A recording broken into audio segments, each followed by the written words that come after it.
Your Partner in Success Radio is a free business podcast with host Denise Griffitts. It's all about great stories, conversation, and context to help you move your business and life forward with actionable tips and advice from her guest experts. To listen and subscribe, just find us on iTunes, Google Play, or wherever you consume your podcasts. Good morning and welcome back to Your Partner in Success Radio. I am your host, Denise Griffitts, and today my guest is Noel Massey, former Vice President of UPS's U.S. Delivery Operations, and he is the author of a very insightful book on leadership. It's called Congrats, with an exclamation point. Congrats, you've been promoted, an essential guide for helping new leaders and their team succeed, which is really an essential guide for equipping new managers with the tools and strategies to lead their team successfully. And this episode is sponsored by Frederick J. Fisher. He is a true pioneer in professional liability insurance with over 50 years of experience. As president of Fisher Consulting Group and founder of ELM Insurance Brokers, Fred Fisher has reshaped the industry with sharp insight and a deep commitment to protecting his clients. He's also the author of Claims Made Insurance, the policy that changed the industry, and he's a founding member and past president of the Professional Liability Underwriting Society.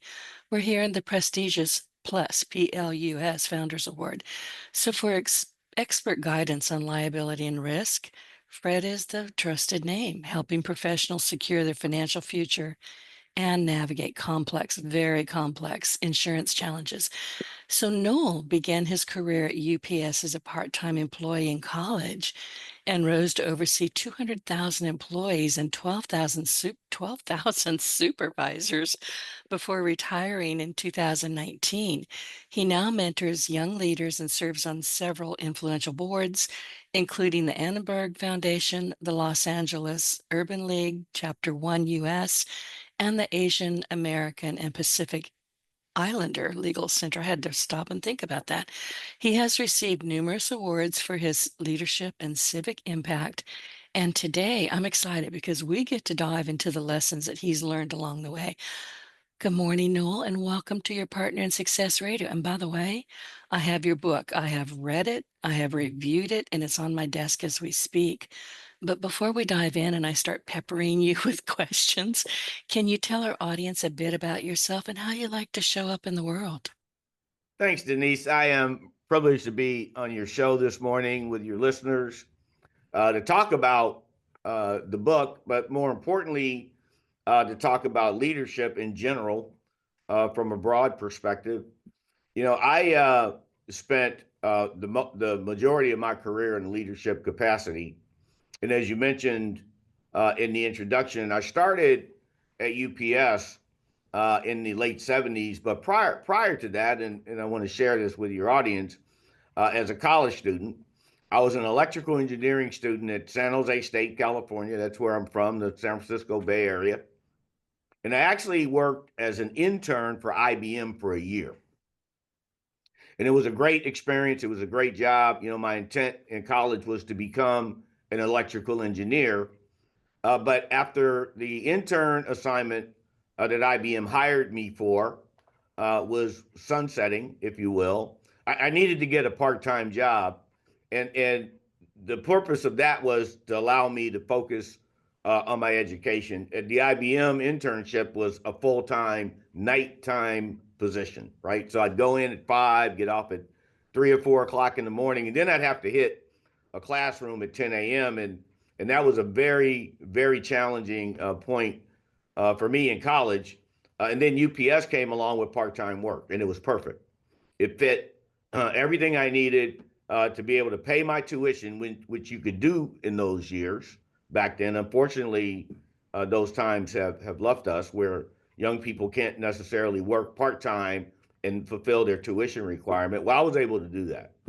And UPS allowed me to do that. But after I started at UPS, within 3 short months, I was approached to go into a management position.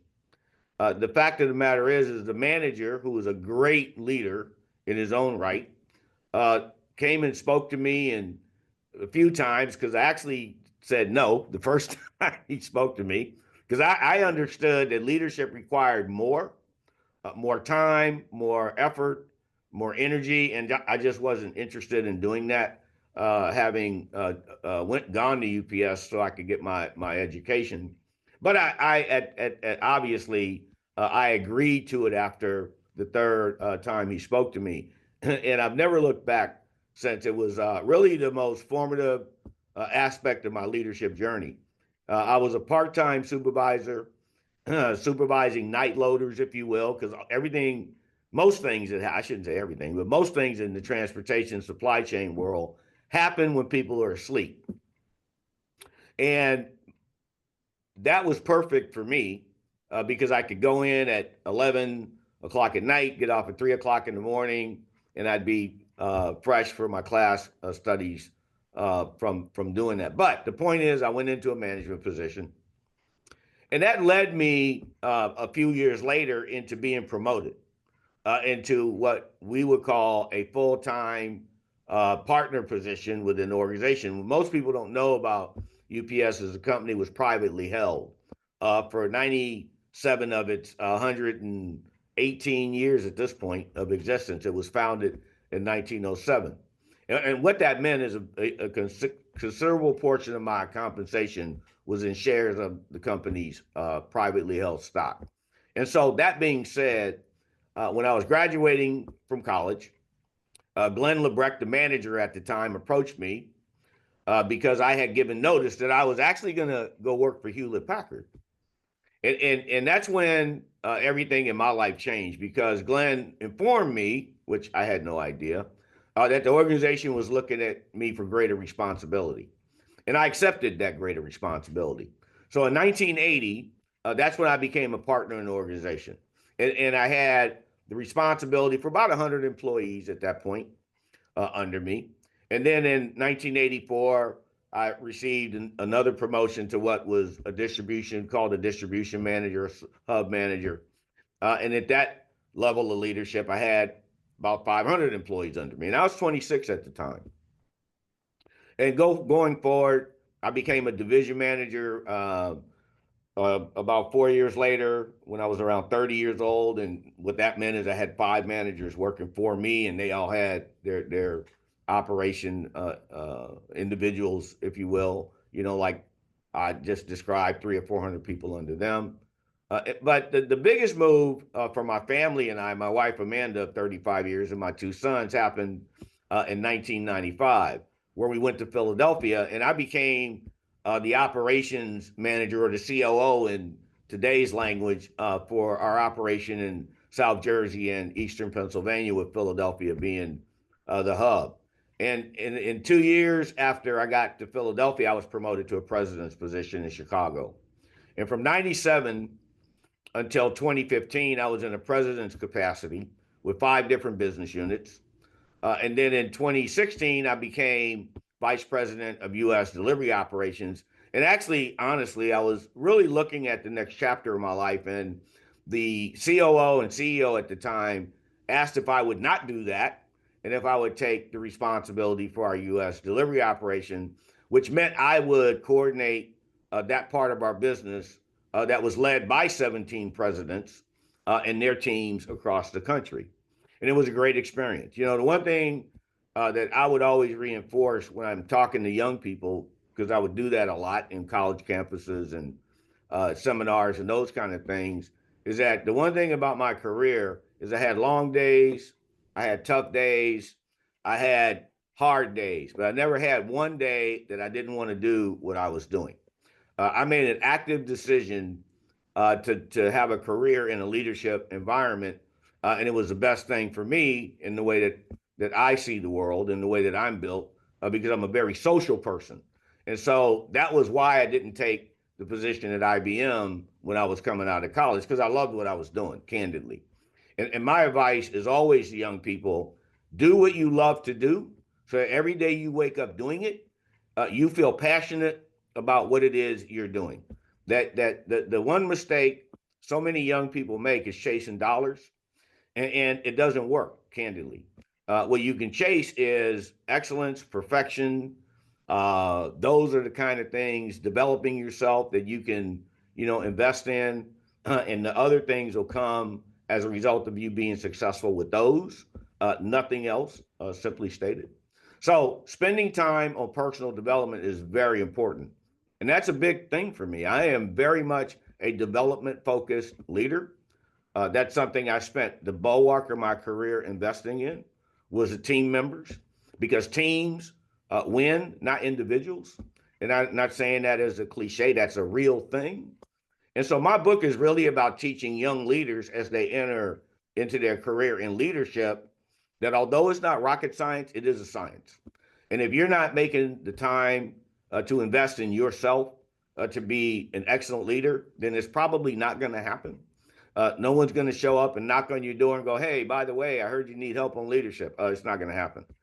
You're gonna want to be in a leadership position. A position's going to be open, and they're going to raise their hands and go, "Pick me, pick me." They're going to get picked, and after they get picked, now it's about understanding and learning how to be effective as a leader. Because there's not a lot of content out there, at least that I'm aware of, and I've looked a lot. I would read lots of books annually and use them in my profession. They really talk about leadership on the front line of a business, whether it's a donut shop or a multinational company. Someone is going to be responsible for leading that organization on the ground every day with the employees who provide that organization's products or services to their clients. And that is the flesh and bone of every organization and every company in the world are the people that actually do the work. So my book is about talking to that person in a way that gets them off to a good start. It's not a complete narrative around leadership, but it gives a foundation for it that I believe young leaders need, just like I did back when I was a young leader in the beginning of my journey. And fortunately, I had great mentors to help guide me through the journey. And I talk about that in the book a little bit. But that was the impetus for the book, was giving young leaders a foundation that I know is very necessary in the world of leadership. Listen, I agree with you. And I have to ask you, was there any point, when you were interning, when you were just starting college, saying, I'm going to be a leader? Or did it just kind of clobber you on the side of the head when other people saw your potential? I think most people, and this would be very common, and I'll answer that question a couple of ways, would have some idea they wanted to enter a leadership position coming up as a young person. Generally, when there's a team, they're on it, and they're one of the two or three people that the coach is leaning on for leadership. When they're in school, being student body members or presidents or on the student council or, being in a book club, or generally those behaviors show up early for a lot of people, is that they were doing something in their developmental years through elementary and high school that spoke to them about leadership. But what they didn't understand as they went into a professional environment is the very nature of that turning into an enterprise. And I didn't understand that, and the need for achieving metrics and all these kinds of things and dealing with the dynamics of employees. And so I had some idea that I wanted to be a leader early in my life. It was always something that would happen for me, or I would gravitate towards on the track team, or the things that I was interested in. I boxed as a young person at the boys' club. It was a very formative experience for me because my boxing coach wasn't about boxing as much as he was about life. And so I had some idea of those things before. But having said that, when I was promoted to be a new leader, I made a lot of mistakes, right? Oh, And don't we all? yeah, that's right. I made a lot of mistakes. And so those were the lessons learned. And as you go forward, I was fortunate to learn from my mistakes, but I had mentors to help me course correct along the way. But yes, I think the leadership thing hit me before I ever got to UPS. So there was some idea of it. And I think that that's pretty much the case for most people. So that's why you weren't saying no, no, no. at some level you understood that this was the track you needed to take, even if it wasn't laid out well. They never are. We only find out how brilliant we were at the moment about 5 years later. It's just the way it goes. Yeah, that's exactly right. And in my career, particularly when I became more in the organization, and not just that I didn't see it when I was a supervisor, frontline, derailment would typically happen in the first couple of years for people that made a decision to be a leader in a leadership position, and it wasn't a good fit for them. Uh, Generally, in the first couple of years, that's when fallout would occur. And so, as U.S.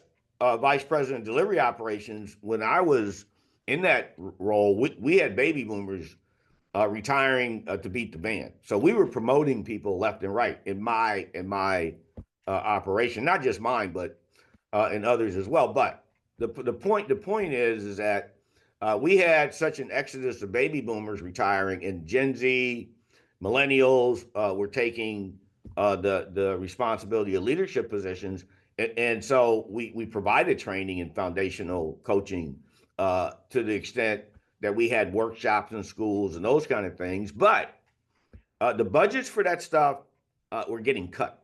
And in my conversations with peers, the same thing was happening in their organizations. I happen to be chairman of the board of the Los Angeles Chamber of Commerce in the year 2014, and we had approximately 3,500 members of that chamber, and the board was around 50 or 60 large, and I was the chairman of that. So I had relationships with other presidents and general managers where we would just have conversations about what was going on in the world, and everyone was going through the same thing. Everyone was going through leadership, experienced leadership leaving the organization. So they were promoting in a way that they had not anticipated, no different than us. But the training for that size of promotions wasn't in place in most cases. It wasn't accommodative to that. So that's where the idea for the book came for me, was the amount of derailment that was occurring, and the need to uh, uh, do something with that, to the extent that you promote someone, they had a lot of potential. You didn't do that, so that and within 18 months they were making the decision to say, hey, I made it. I didn't make a good decision, and the option to go back to whatever they was generally wasn't on the table. They either had to exit the organization or learn how to be successful as a leader in that position that they had pursued. So the idea for the book was from that, because of that phenomenon that was occurring, and it's still occurring, candidly. Even with some of the things going on in our economy, the one thing every organization is always going to do is promote someone, no matter what the economy looks like. It just is a natural event in organizations that they have to have leaders, right? And they have to have young leaders and new leaders. And so that was the impetus, as I mentioned earlier, for why the idea of this book came along for me. well, let me ask you this. And you're talking about leadership, which is to me is I talk a lot about leadership on this podcast, but what qualities do you look for in emerging leaders? And you just mentioned something that I wrote down. We're always promoting. And sometimes that's disastrous because you don't know who you're promoting. You haven't provided them with mentorship, coaching, what they need to know. None of us know what we're doing until we do it. And we just don't. We have to trial and error, figure it out. I mean, you're not just going to wake up one day and say, I'm a leader. No, you're not. You've No, got yeah. a lot of learning to do and falling on your butt. As entrepreneurs, we all know that we have to have a cast iron stomach, and we fall down every day. Without fail, we're going to make some kind of mistake every single day. The couple of points you made, when young people, and I'm sure a lot of the listeners here will be able to relate to this, go to college, and they get a degree in liberal arts or business, accounting, whatever. they pick a track to go down. And it's very generally, very focused on the macro side of whatever that is. I'm getting a bachelor's degree in business management, or I'm getting a degree in accounting, or I'm getting, a degree in whatever, not to make that bigger than it needs to be. But the one thing you won't see in curriculum is a degree in leadership.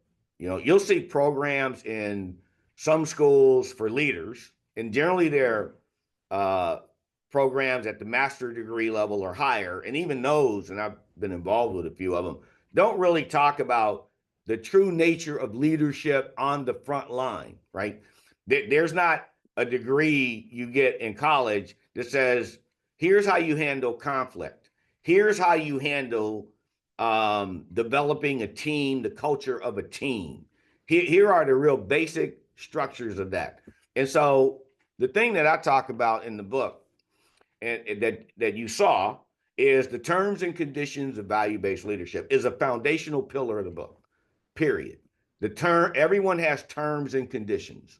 And where the idea for that came from, for me, actually, it wasn't that complicated. It was around the terms and conditions of a warranty that I had an experience with that wasn't fulfilled, right? And I was with this organization that bought a warranty and they wouldn't fulfill it a few times, and I summarily canceled it, and they tried real hard to get me back, but that wasn't going to happen because the terms and conditions that I had with them was that they would be fulfilling of what they agreed to, and they were not. Well, people are the same way. If you ask people, in order to be in a relationship, any relationship, what are the basic requirements you must have fulfilled to have that relationship? And I've done this with many individuals in workshops, and they're going to write down some very basic things: trust, respect, dignity, listening. I just wrote those down while I was actually just a hair ahead of you while you were saying that. Yeah, that's right. So they're going to write down some very basic things. Now, here's the problem. Most business owners and most individuals and companies, when they walk in the door, they focus on things that aren't those things. To keep it simple, they're looking at strategy and sales and profits, and they're not looking at the development of the members of the team who play the game. Culture in an organization is built at the top, no doubt, but it's executed at the bottom. You can't say our organization is blah, and the people at the front line don't understand that in a very, very specific, intentional way. So the thing that I would do annually as a president is I would meet to 100, 150 entrepreneurs a year as part of my responsibility, customer relationships. And I would go into small businesses all the time. And we inevitably would talk about how UPS was doing for them, blah, blah, blah. But it would, at some point in that conversation, 70, 80% of the time, they would start talking about other things, and people development would always come up. And I would ask the business owner, okay, so how are you developing your front line, the people that run your business? What does that even look like when you wake up in the morning? What's the first thing you think about? If it's not developing the team, then you're really not thinking about the right things, because they're the ones that are going to make it happen. And they have terms and conditions. And those terms and conditions are very important to understand. If they're going to understand, if the business owner doesn't understand it, then they won't understand that their teams have them as well. What kind of environment are you building, right? What kind of environment are you creating? Because the environment that exists in any company is created by the leaders at the top, the culture. But that environment won't live and breathe at the bottom unless the leader or the owner is engaged in that, simply stated. So almost always when I would ask them, what's important to you? What are the value-based aspects of your business? They would really have to ponder that. And Really? you can't ponder that. That's No, right. you have to know right away. It's That's your right. people. If integrity is a value you expect to ooze through your organization, it has to be intentionally created, it has to be intentionally thought about, and it has to be intentionally talked about, not just because someone didn't have integrity. It And needs it has to be abided by. That's right. It needs to be proactive. For instance, Right. you meet with the team. I don't care if it's 1,000 people because I've done it. And you say, we're going to have tough days, hard days. But let me tell you the day we're never having, the one that lacks integrity. And that holds the owner and the leaders accountable as well as the team. We're never having a bad day on integrity. We're never having a bad day on ethics. If it's not right, we're not doing it because we're always going to be ethical. We're always going to have honorable conduct towards others. And when owners of businesses lead intentionally with those values, they begin to live on the floor of the organization. And other things come with that. Other things become part of the environment, the climate. So when you talk about listening, in the book, I talk about what is that? Is listening a skill or a value? I asked the reader to really ponder that. What is it? Is it a skill? Is it a value? It's Well, both. it's both. You Right. don't listen to people you don't value. And when an employee is asking for a minute of your time, if you don't value that person because you're looking at your phone and it can be a really serious moment because you never know when that question comes up, hey, you have a minute? You never know when out of 100 times that was asked, the one time it was a critical aspect of the business on the table, and you just didn't give it what it was necessary because you didn't value the person saying, can you give it a minute? And I talk about that specifically for new leaders, but it applies to all leaders. Is if an employee is approaching you, there's a reason for it, and you need to always know what that is. And so Well, I talk about that in the book because right. a lot of calamities can be avoided by just understanding that principle. And sometimes, and this just popped into my head while you were talking, but sometimes you don't have a minute actually. So what is the proper response? Say, I don't at this moment. Can we meet in 15 minutes? Or, Absolutely. You nailed make an it. appointment. I mean, you don't Right. just go, That's right. got no That's- time for you right now. yeah. And I tell a story about that. In all of these chapters in the book, I tell stories that are relatable in that way where I had a manager who didn't give this employee a minute.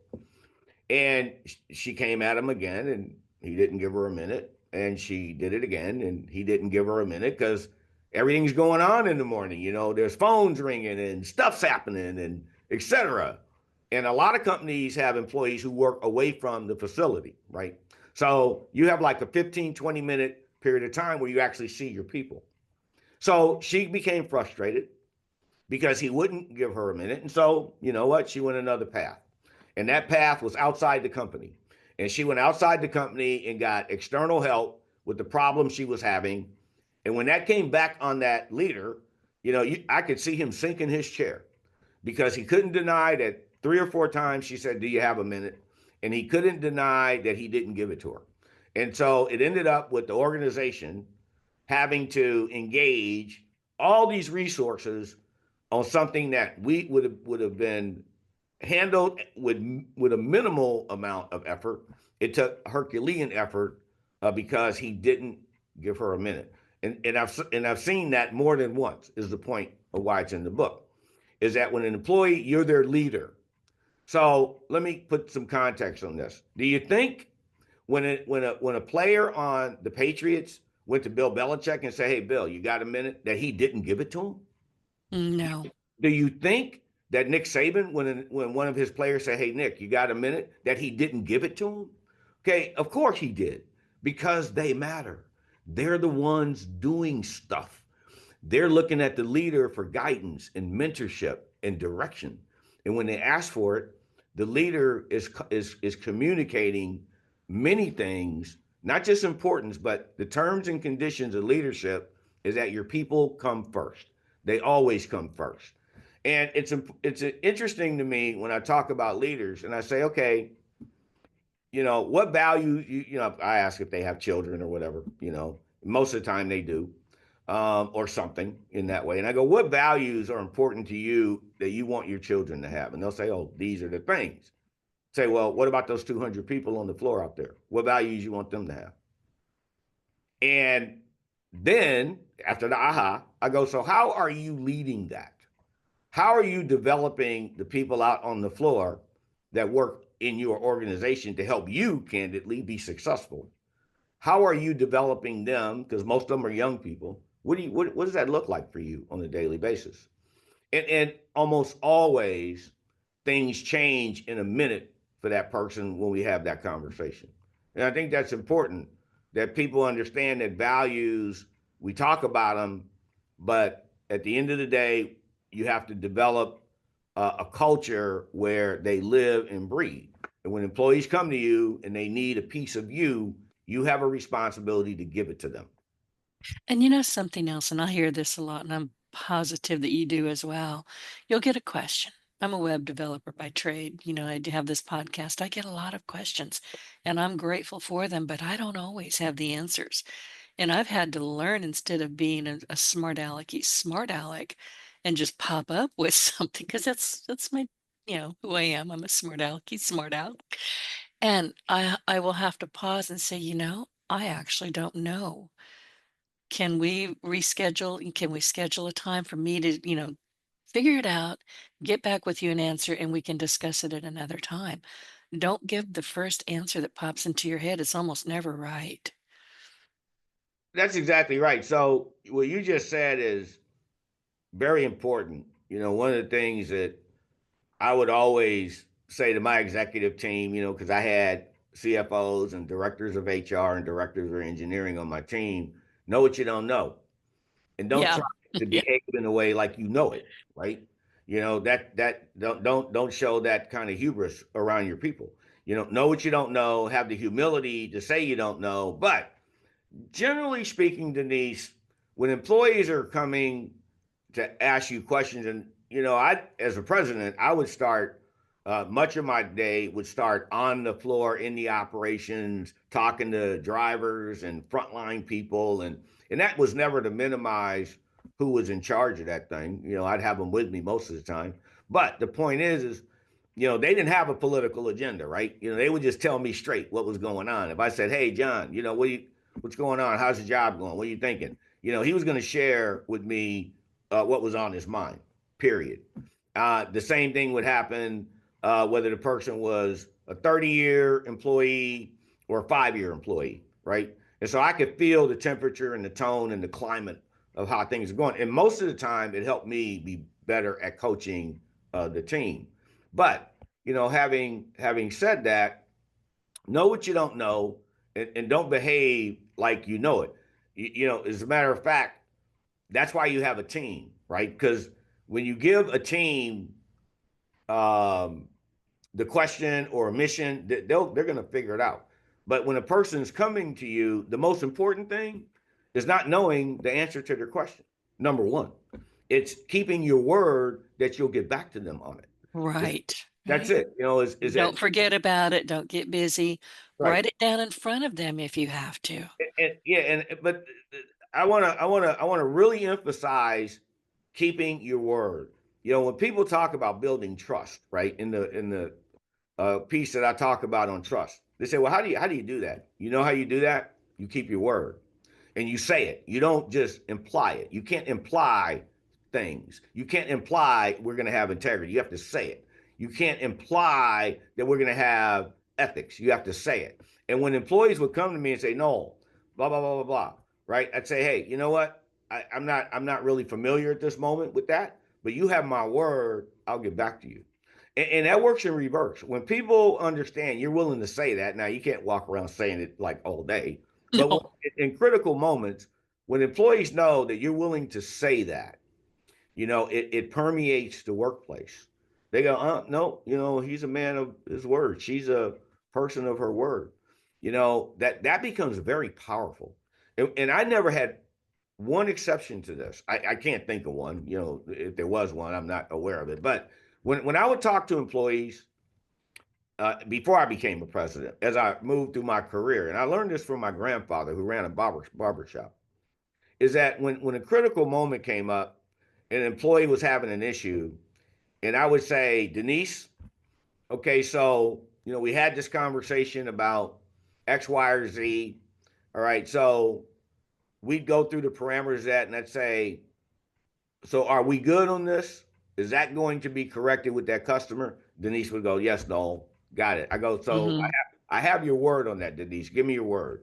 And when Denise gave me her word, because she always did, that problem went away because people don't violate their word. You know what? They'll break a commitment, they'll break a promise because those aren't personal.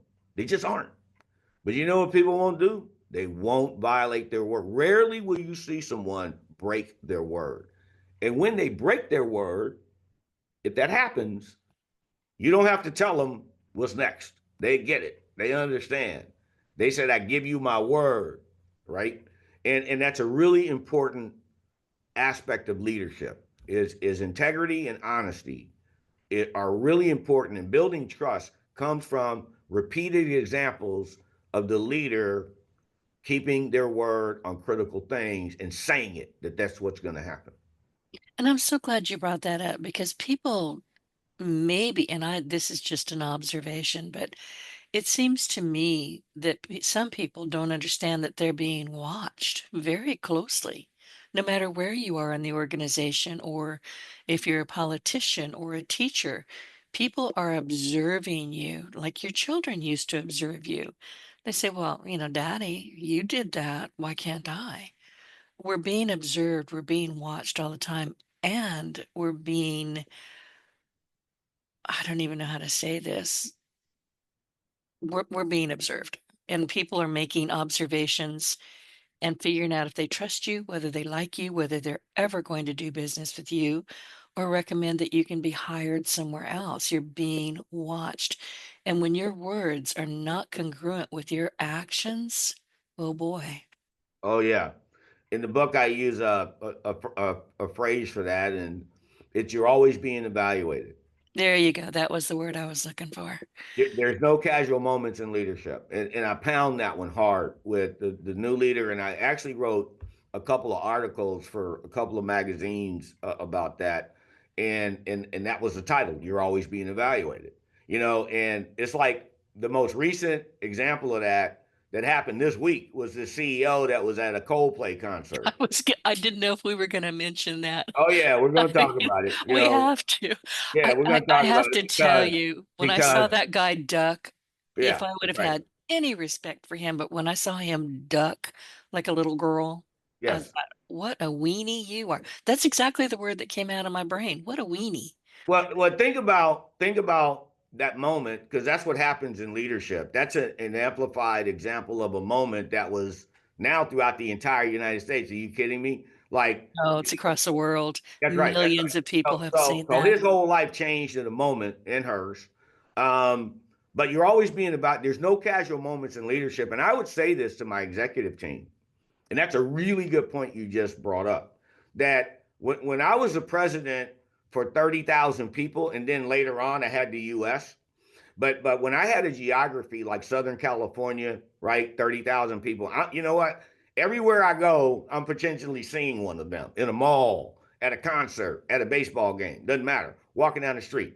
Okay, and when they're with their family, they would say, "There's the president of my organization right there." I was the president every time they saw me. Hmm. I didn't get to be no off the job, letting my hair down. No, it doesn't work like that. When you accept the responsibility for leadership, you accept those terms and conditions. If you're not willing to do that, you shouldn't be asking to be a leader. There are no casual moments in leadership. Your behavior is expected to be appropriate at all times. Don't get me wrong. I'm not saying when you're at the T-ball game with your kids, you can't have a beer and but you don't get to do things that lack integrity and lack ethics and lack, the kind of moral behavior we expect of people. You just don't. And so I would say that it's more amplified in the workplace, of course, but there are no casual moments in leadership. They don't exist. You chose that profession. You chose to be the person who's setting the tone. You said, make me the role model. You literally indicated you wanted to be that. So if you want to be that, you have to be that. And that example of that guy, that concert's a great example. But there's others. And actually, the fact of the matter is that the person who founded Papa John's was fired, for his behavior. Oh, I remember that. Yeah. The CEO of Uber, right? He was out partying all the time. They got rid of him, and he founded Uber. I mean, you're always being evaluated. So in a conference room, when you're having a meeting with your staff, when you're on the floor with your people, okay, they're looking to you to say, what does good look like? What should I expect from this organization? And that's what leaders have to always understand. Is there really, they may, and I would see this all the time as a failure in many respects with leaders, is they wouldn't understand that. And there'd be a consequence for not understanding it. Well, going back to what you just said about integrity, and we'll go back to Coldplay because I saw that and went, you have got to be kidding me. But the biggest issue for this person, this former CEO, and I would see it all over Twitter. Well, if your wife can't trust you, why should your shareholders trust you? No Why doubt. should your team trust you? It was pretty bad. Yeah, it was bad. And the fact of the matter is that that individual has that stamp on him. And with social media today, and that's a real difference. When I was promoted back in the 80s and in the 90s, I didn't have to worry about being on Facebook or Instagram, right? Someone recording me or talking about the workplace that I was responsible for. But today you do. That's what it is. Today you do. And so information travels really quickly today. It's not going to slow down. That's not going to change. No, no. And this guy is unemployable, I suspect, for the rest Right. of his life. That's right. For the rest of his life. Think about what you Right. said, Denise. For the rest of it, he can go nowhere and hide from that. No, he can't. His family, his children, his friends, I mean, in an instant, everything changed. And that was that. But I've seen that happen in a more micro fashion within the workplace, where in an instant something changed for a person who in that moment was unprofessional, lost themselves in the moment, didn't realize. I learned a great lesson, and I want to say this for your listeners. I learned a really great lesson, and I was already a president at the time, from my boss at the time, who was a great leader. And it wasn't like the Coldplay thing, obviously, but it was in a moment where, when I was a president in Chicago, it was Christmas, it was December, the most important time of the year, and things were going fabulously well for us, right? We spent all year planning for like a 2-month period, literally. Most people don't understand how complicated it is to go from what we are in from January to October to what we had to become in November, December for all retailers, not just UPS and all supply chain companies. It's a Herculean effort in any event. So, we were hitting on all cylinders in that moment, back in the early 2000s, and we got 36 inches of snow overnight. No way. We did. And it was a train Oh, wreck. We went from flying fabulously well to a disaster in 24 hours. And I had customers, right? It's Christmas. And customers were coming, just going nuts. They're like, hospitals and nursing homes, not just Christmas presents. You and know, Amazon. that's What right. was Amazon thinking Where's right our stuff? Where's our stuff? Where's our stuff? Right. News trucks were on the front door. I mean, we had news trucks, reporters. Oh, It was amazing. And so, in any event, I had this. I just had an interview with a reporter or something like that, and and the reporter was asking me questions that I thought were absurd. So anyway, I'm telling my boss about it, and he's like, "No, okay, let me just say this to you. You need to understand as a leader that you're going to have moments where you don't get to be human. You don't get to say, I'm human. I'm human. I had a moment. No, you don't get to ever have that moment. Is that you need to understand that that if you need to have that, you need to go in a closet and close the door.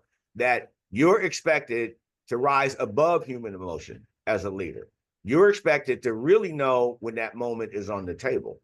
And that was a great lesson, because when the moment comes, you need to be able to know as a leader that this is a moment where my emotions about this situation are inappropriate, that I need to manage this professionally. I need to lead this professionally. And when he said that, so from that point on, honestly, I was in my 30s at that point. From that point on, I was always aware when a moment showed up for me where my emotions about a situation were not applicable in that moment, that I had to lead that professionally. I had to think about that moment that way, and I had to represent in that way. And that was an important lesson I learned. And that leads me to a question that I've always kind of had in the back of my mind, and it's called the pause. There's nothing wrong with pausing, taking a deep breath, thinking about it, and then responding. They'll wait. That's right. In the book, I use a technique called stop, pause, and listen, right? And I teach that technique. And the point of that is that when something urgent is happening, stop, don't talk. That's what Right. that is. Okay? Shut up for That's a right. moment. Just take That's a right. moment and don't That's right. speak. Stop, pause.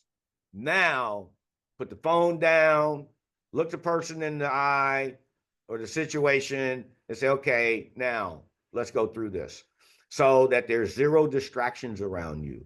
So that you can almost go into the cone of silence. Like there was this old TV show called Get Smart, where they would go into the cone of silence, right? It would come down over two people, where you like go inside this thing and there's no distractions and you're focused only on what's happening in front of you with that person. That's really important. Cone of silence. I'm going to have to go look that up. I like the idea because as people, as humans, we tend to just wait for you to stop talking so we can jump in with our observations. That's correct. That's just wrong. I'm telling Okay. y'all right now, don't do that. That's that I'm just human, right? The person's Right. talking and you're already fixing an answer in your head and you already know what you want to respond. So that means you're not listening. That's what that means. It means you're really not digesting what's being said, right?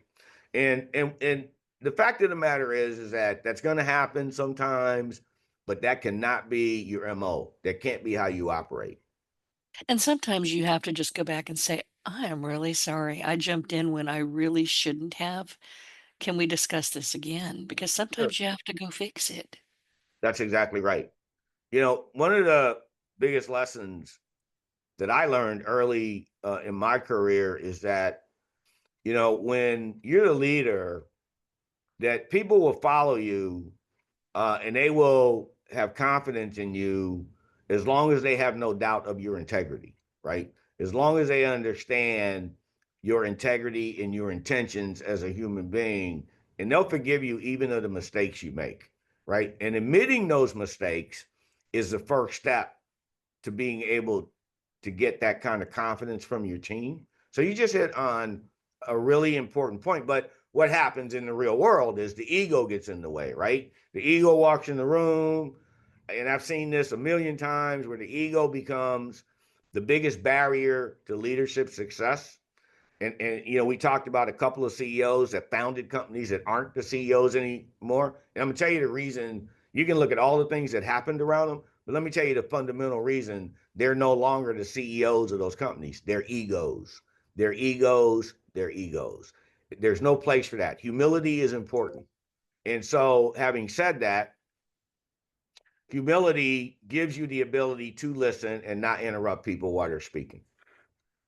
That and integrity. And I wanted to go back to something you said earlier about, people who are leaders at work, but they're maybe not treating, I'm going to have to paraphrase because I didn't write it down, but it stuck with me. That they're not really treating the people on the floor the way they would treat their families or vice versa. So integrity is across the board. You can't pick and choose. Is this my day job or my night job? Is this my family or is this my team? It's across the board. You can't pick and choose. No doubt. And again, what's different? Most leaders when they walk through door of their house, right? Their families won't allow them to treat them like employees. Right. They'll So get their hey, butts kicked. They that's right, right. really You're not the CEO in this house, okay? You're not the president here, right? When they have that 16 or 13-year-old, that stuff isn't going to work. So then will. when they go to the job, they're like, okay, here, everyone has to do what I'm saying because or else type of stuff. And that's just wrong. The fact of the matter is one of the greatest things for me, and I'm very blessed. My two sons are 30 and 32. And I say this with a lot of humility, is my relationship with them as a dad was built on the things we'd just been talking about. And if they were standing here, they would say, "Yep, that's not just copybook from my father. That's real stuff." Because I had a career of it, and I would talk to them about ethics and integrity when they were like in their adolescent years at 8 and 9, honestly, in the way that they could understand then, no question about that. But one of the things that I would say to them as young children was, you can't hope to get more than you give. That's kind of a fundamental natural law. That's a natural law, and people don't understand it. You can't hope to get more than you give. What does that mean? That if you're not giving, why should you expect to get? Okay. And I don't care, pick something. Talk about finances. If you're not saving, why would you expect to have savings? If you're not investing, why would you expect to have a retirement? If you're not investing in the people under you on knowing how to do what you would like them to do well, then why would they do it well? It doesn't work like that. If a head coach of a football team wants his wide receivers to be great at catching the ball, he needs to be great at teaching people how to catch the ball, right? They're going to come with some natural talent, but there's no argument that teams, whether they're in sports, mimics life. It really does. Why do they work so hard on what they do? Why do they spend all week developing a plan and practicing and practicing and practicing? Okay, because winning takes that. Being successful takes that. And so same thing happens in daily life. It's not different. And people want to make it different. So in your home, right? Outside your home, you don't get to say when I'm at home, I'm going to value listening and integrity, and I'm going to be, I want my kids to value those same things. But that work, that just, no, not so much. That doesn't work. And it's the same thing happens. And one thing that's another fallacy that I want to add is the leave your personal problems outside the door and come in here and behave like you don't have them. Okay. Right. That's a joke. And Okay. That's no, a joke. but it's really not because I'm here alone. I don't work with others well. I play with scissors. I can't be in somebody else's office.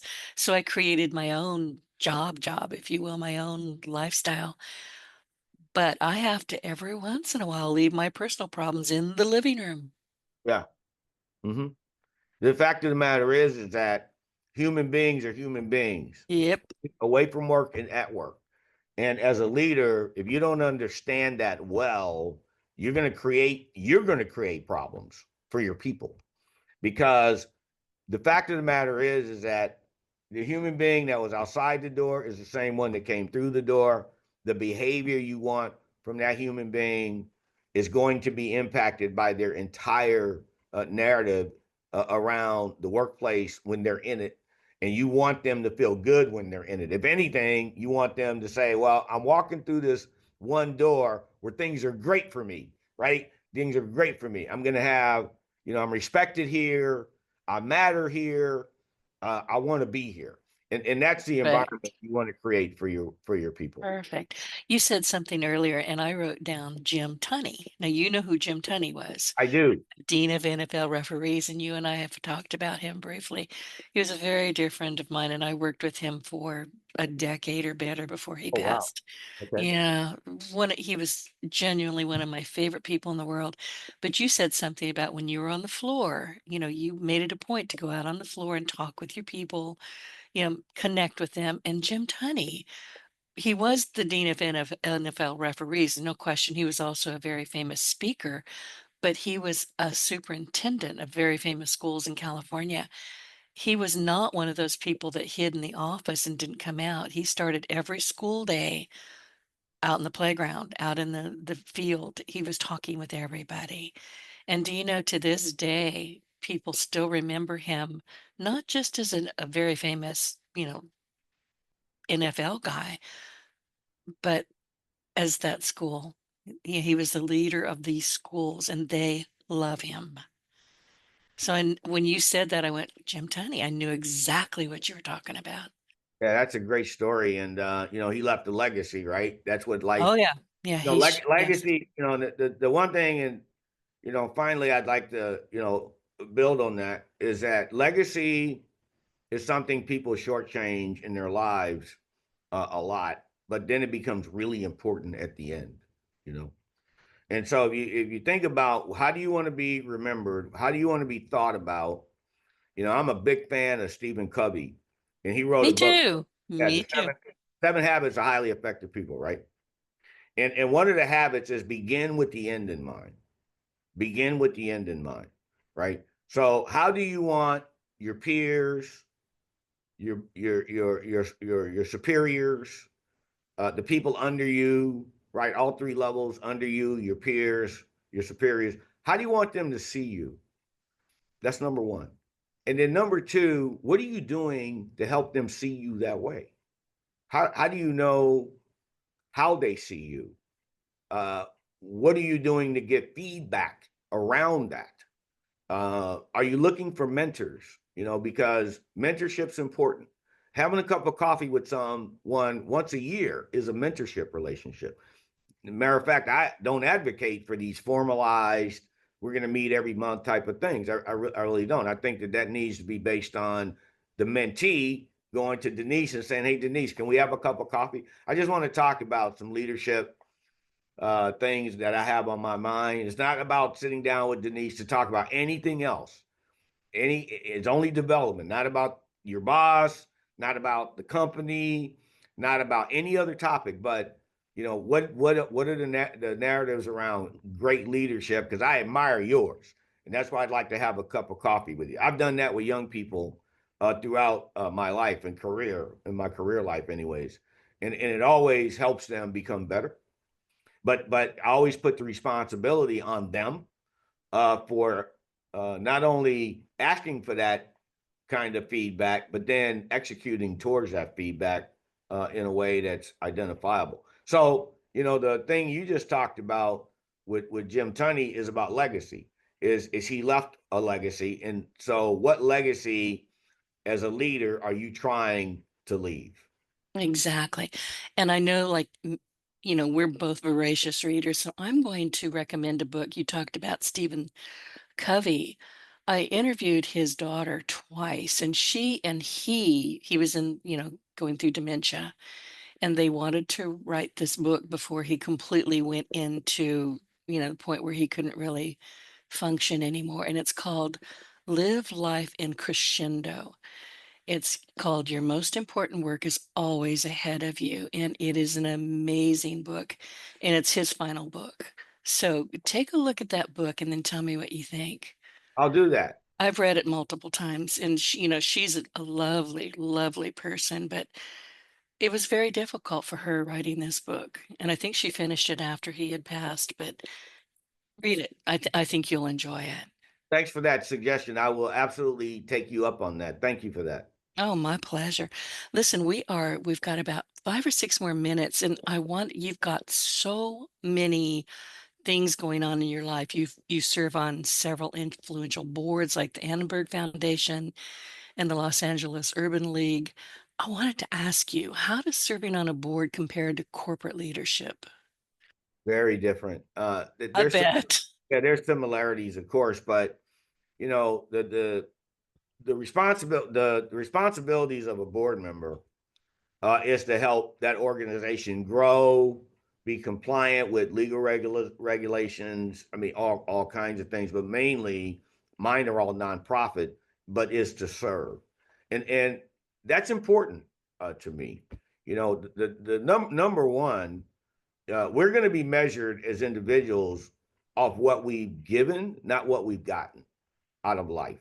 when you're on your last leg, and I know for someone 30 or 27, this is so far out, at least in their minds, that's not at top of mind. But the point of the matter is that, when you're talked about as an individual, people aren't going to sit around and talk about what you got. Okay. And that's not going to become it's going to be what you gave. That's just, how ultimately that's going to work. And so I serve on nonprofit boards, and you don't have a lot of control over so many dimensions of what happens, right? You get to help others who want help to begin with.